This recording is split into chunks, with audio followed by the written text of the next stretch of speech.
Mission Impossible Rogue Nation is a visceral, action-packed, laugh-out-loud entry into one of my favorite franchises out there. And to those of us who are fans of the Mission Impossible franchise, we all know and love it for its over-the-top action and breathtaking, just barely possible Tom Cruise stunts.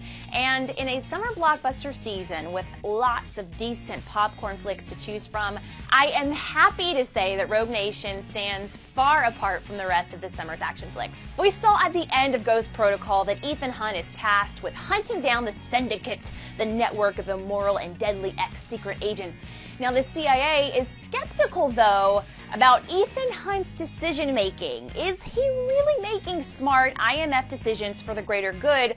Or is he delusional and seeking out his own self-involved, self-serving, impossible missions? If any of you thought for even a moment that Tom Cruise was about ready to hang up his Hollywood movie star hat, you better think again. This man is better than ever and can and will physically do absolutely anything. His stunt work is both terrifying and so thrilling to watch.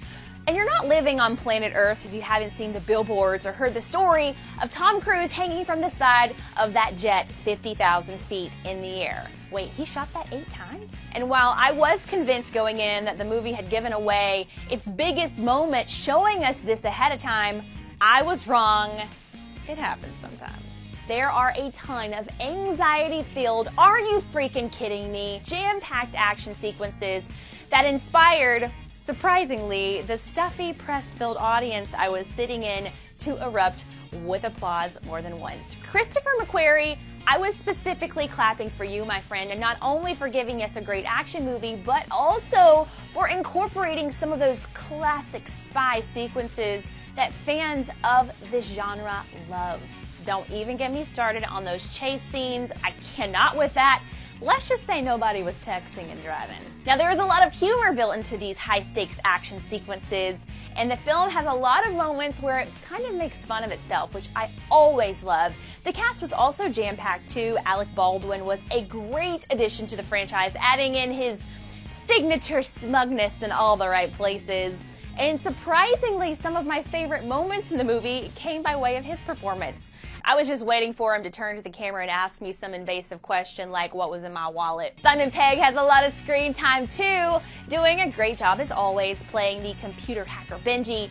This movie has some moments where it feels like an ensemble film like previous MI movies in the past. However, Jeremy Renner and Ving Rhames don't really play as big of a role in this installment.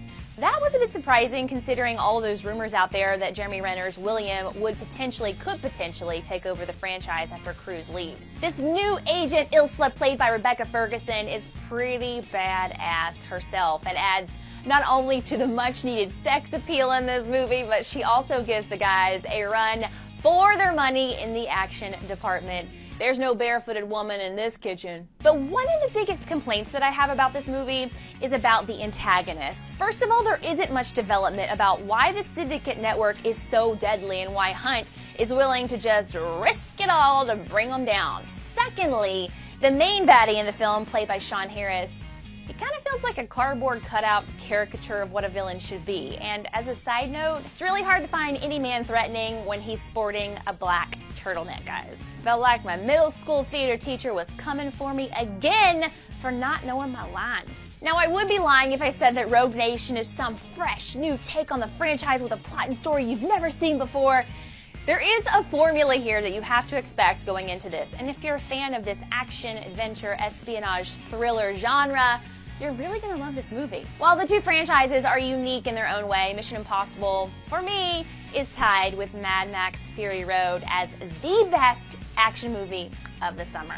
Yeah, I said it. So your mission, if you choose to accept it, is to go see Mission Impossible Rogue Nation in theaters when it opens on July 31st. And since you guys love to express your opinions, you guys can feel free to come back here and do that and let us know what you thought about it in the comments section below as per usual.